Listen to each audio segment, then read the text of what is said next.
Hello, everybody, and welcome to the post Dark Matter Episode 7 Periscope, where we'll be discussing Dark Matter Episode 107 as soon as I turn off the lights in the back that are no doubt blinding you guys.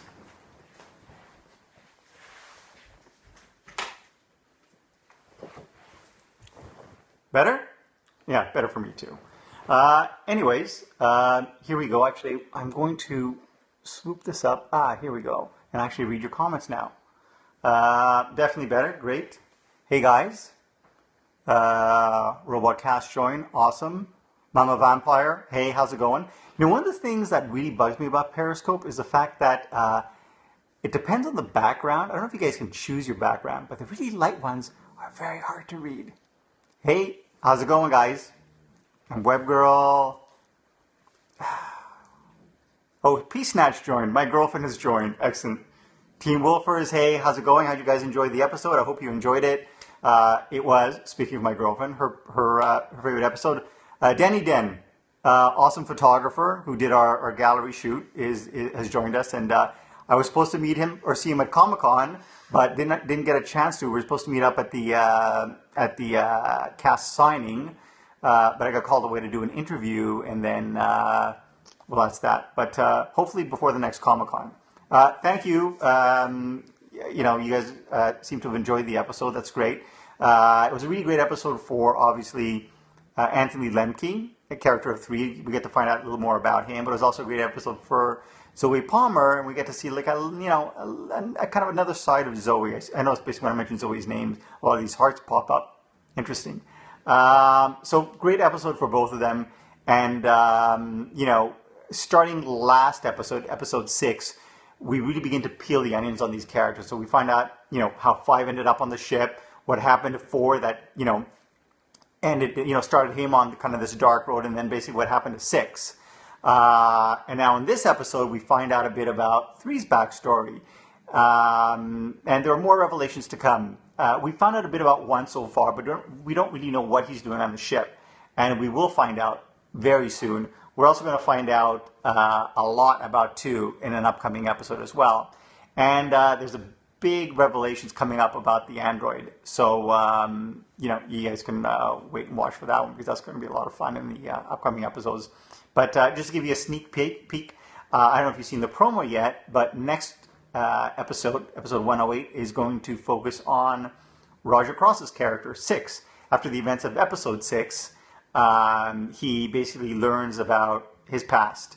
And, you know, the person responsible, this guy called the General, who set him up and, you know, made him complicit in the death of 10,000 people. And it looks like 6 holds a grudge.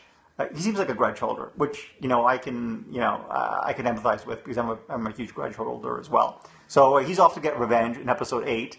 And another guy who's looking to get revenge most probably is the Eye Carver himself, 4. And he's going to have his shot at revenge in episode 9. Now somebody asked, why didn't 5 wake up the android so she could kick Wendy's ass? And the reason being that she was taken down. She took 3 bullets to the chest and was rendered offline. So, you know, by the end of the episode, she's still in the, you know, she's still in the infirmary, and hopefully she'll be out and about, up and around next episode. Will she survive? I don't know. You'll have to tune in next episode, but I hope so. I kind of like her. Yeah, I mean, I assume she'll be okay. And, you know, like I said, this was actually one of my girlfriend's favorite episodes. I loved it too. There's an episode coming up, though, that is one of my absolute favorites. I think, yeah, at the end of the day, I have 2 favorite episodes in the season. One of them is a season finale that is going to blow your socks off. The other one is an episode that comes in later on. But I'm not going to say what. When the episode airs, I will tell you. Are they going to give Android a real name now that they care for her? Well, actually, the fact that they don't name her really has less to do with the fact that they care. You know, they don't care for her. Obviously, they care for her in a certain, you know, in varying degrees. I mean, obviously, she has the strongest connection with the character of Five, who, it's a very interesting dynamic in that Five is immature in many ways, and yet the same way she's actually quite mature compared to the android. So we will find out a little more about her moving forward. Can we expect Ro to be repurposed instead of space junk? Probably not. I don't think they took any chances. They actually spaced her. But this is sci-fi after all. As I used to tell any actor who used to kill off on Stargate, it's science fiction. No one ever stays dead in science fiction, so you never know.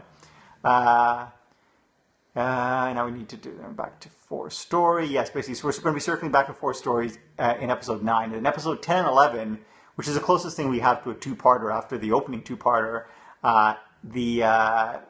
the crew gets a job, and their job will be to essentially, it's a heist episode, and complications arrive when they learn that they have to actually team up with another crew, and our guys don't play well with others, and hilarity ensues. In fact, but it's a terrific episode.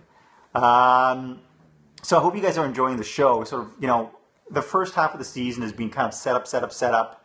And this second half of the season is going to be just a lot of payoffs now. We will answer most of the questions, hopefully, with regard to the characters, their backstories, and ultimately who wiped their memories. Somebody just asked, when will we find out about season 2? And my answer to that is, I have no idea. I was kind of hoping to find out sooner than later so we could get started on script. We haven't heard anything yet. I'm hoping within the next couple of weeks. Someone just mentioned, hey, Killjoy's crossover. And, it kind of makes sense. They're bounty hunters. Our crew are the type of people that get hunted by bounty hunters, so sure. Someone just asked about David Hewlett, the character of Tabor Kalchak.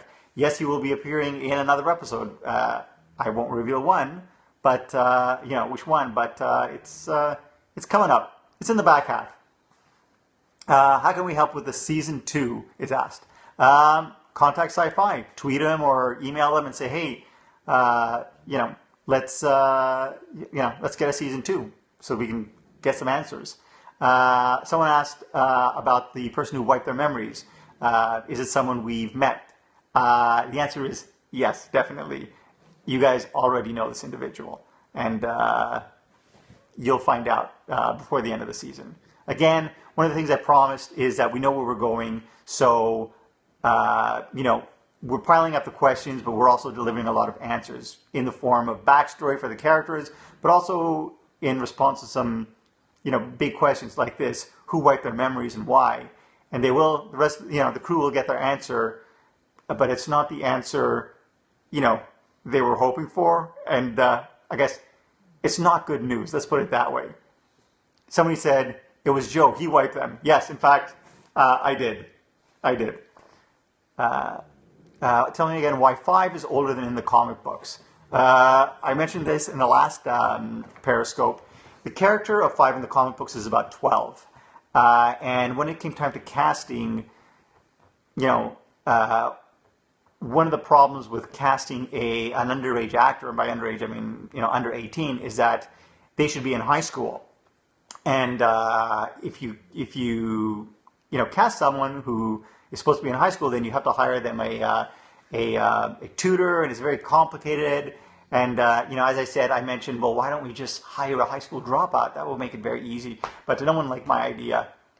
People rarely like my ideas. So essentially, we decided to age up the character of 5 and make her closer to 15 or 16. And so that's, we ended up casting Jodelle, who is 20, playing much younger. As many of you know, I actually worked with Jodelle on Stargate when she was 12.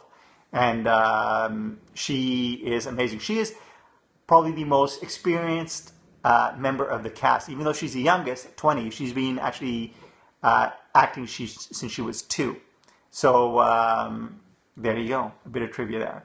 And I got to say, I actually I love her scenes with Zoe. I think those two are great together. Her scenes with 3 have been amazing. Someone asked, do you think viewers who initially didn't like 3 will see him differently now? I certainly hope so. I was actually surprised by the number of people that hated 3 in the very beginning. I thought he was a wise ass. He's, kind of a rogue, kind of a pain in the ass, but hate is such a strong word. So, I mean, we kind of humanize him a bit. Someone mentioned, these guys, they're all turning out to be good people. And I disagree. I don't think they're turning out to be good people. I think they're turning out to be complex people. In the case of 3, we find sort of a soft side, but I mean, he's human. A lot of people you or I may consider bad, I'm sure don't consider themselves bad. They consider themselves doing what they need to do to survive. In the case of 4, it's another example. People were saying, he came across as a villain, but it turns out he's not a villain because, he was framed for the Emperor's murder, which is true. But again, we go back to the first episode where 5 has a flashback to somebody's memories who we can surmise is 2, and remembers, carving out the eyes of the guards who came looking for him. So that's really not those aren't the actions of a kind-hearted person. Those are the actions of a potential psychotic or borderline psychotic. Something we'll be exploring further as the show goes on. So those of you who are worried about guys being too nice, you didn't worry about that. And we'll find out more moving forward. 3D really connected with a lady tonight. Yes, lady played by Natalie Brown, who you all might recognize from The Strain, although now I believe she's a vampire in The Strain, and she looks completely different without hair. There you go, as most people. But she was amazing in this episode, really warm, and she actually had worked with Anthony on another production. I think it was Super Volcano. Anyways, yeah, so basically they got along famously. Someone asked, when do we find out about 2's backstory? I'm going to say around episode 12-ish. Around kind of an episode where a certain Will Wheaton will be making a guest appearance. And actually I heard from Will. Super nice guy, by the way. If you ever meet him, say hi from Joe. He actually emailed me and said he actually watched the first 5 episodes and loved them, which is heartening. I mean, it's important for me to, that someone who works on the show will actually enjoy the show. So basically, I'm pleased he enjoyed the show.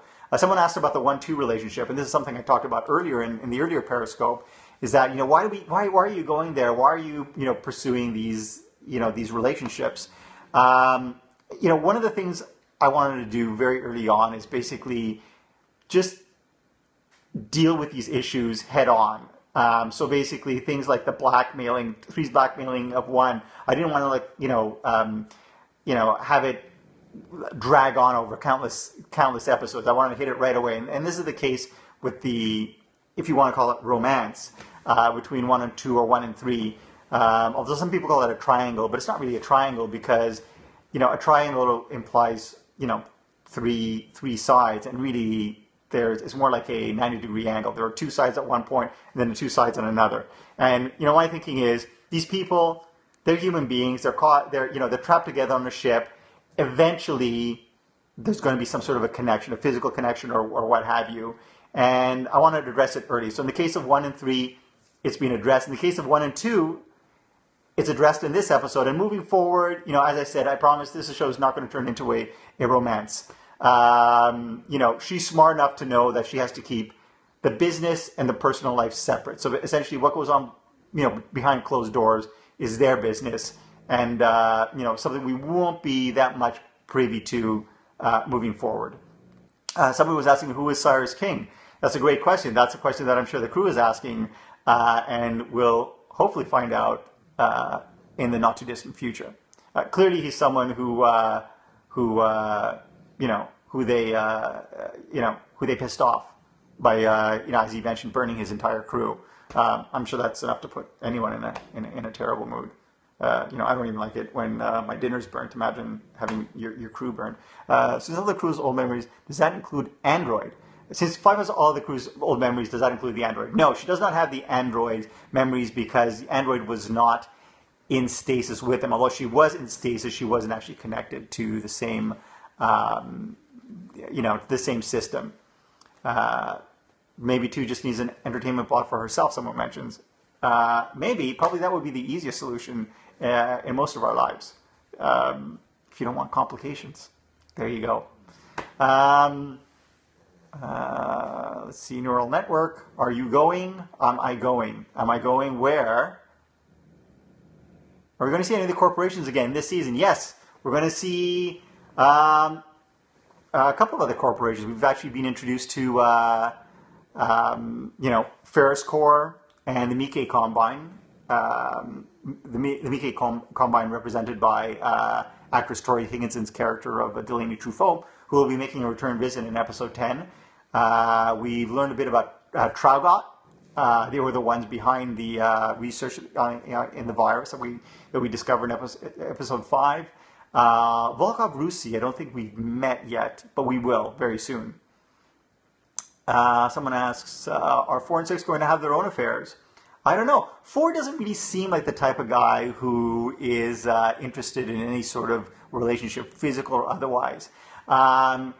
Personally, I think if any two characters were going to have a real relationship on the ship, it would be one of equals. And I think actually 2 and 6 would be, would probably have the strongest bond, the most grounded relationship, just because they're almost like the mom and dad of the ship.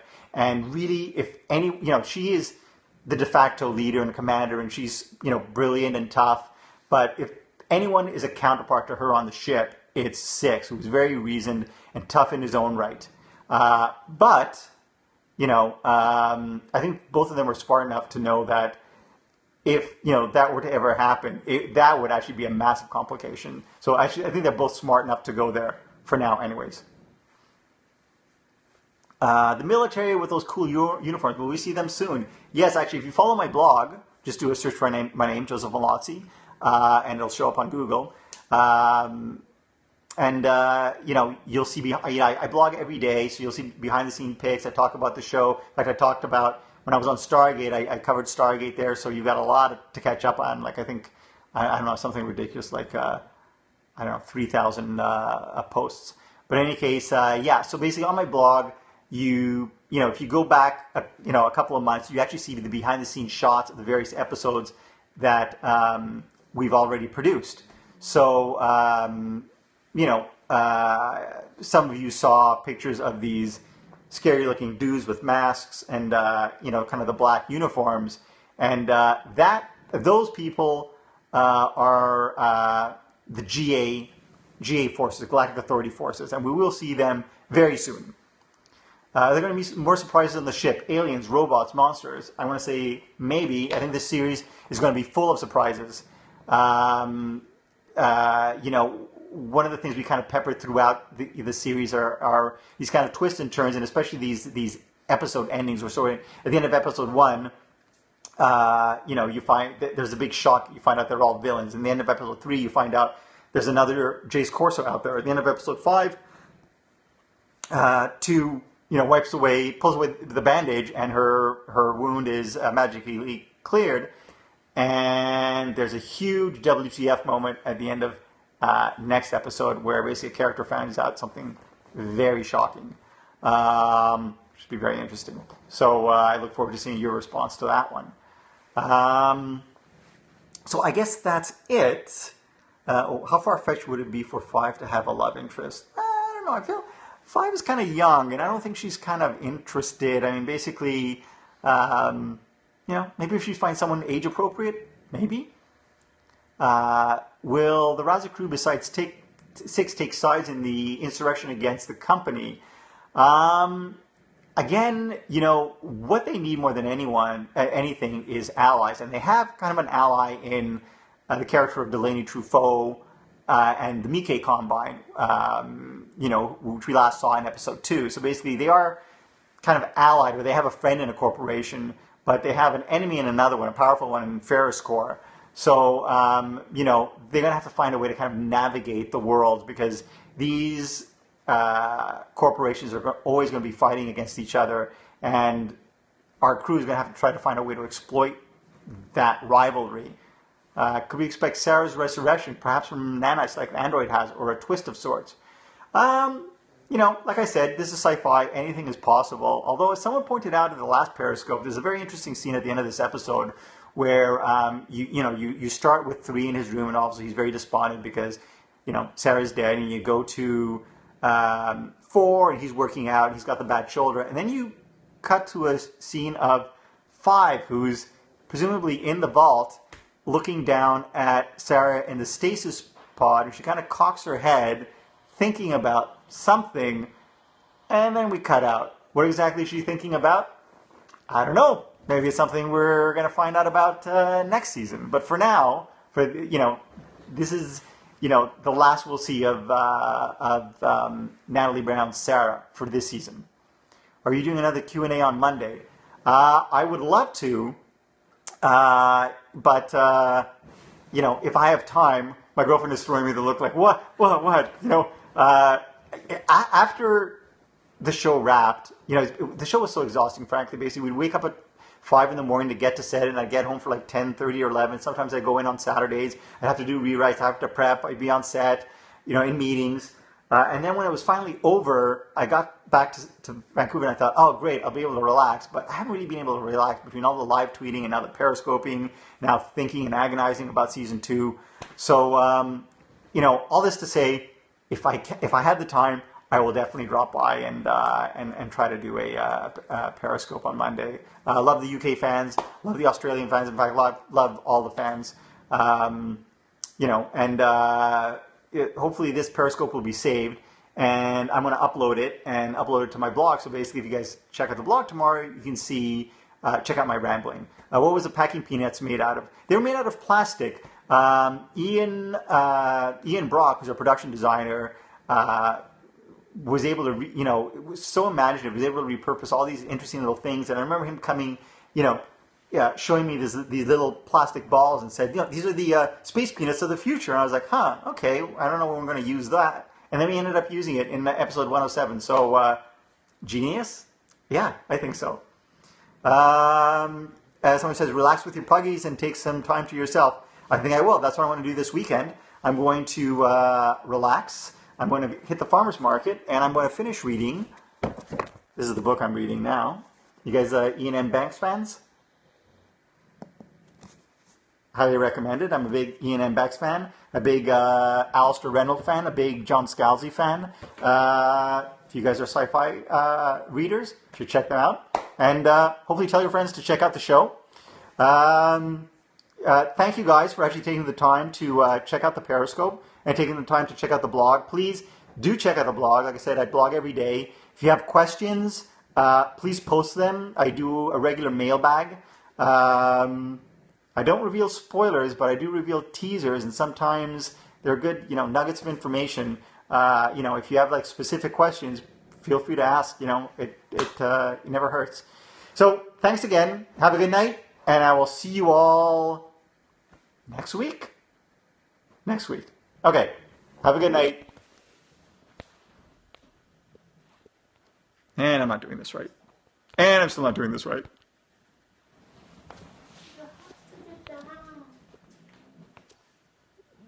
Yeah.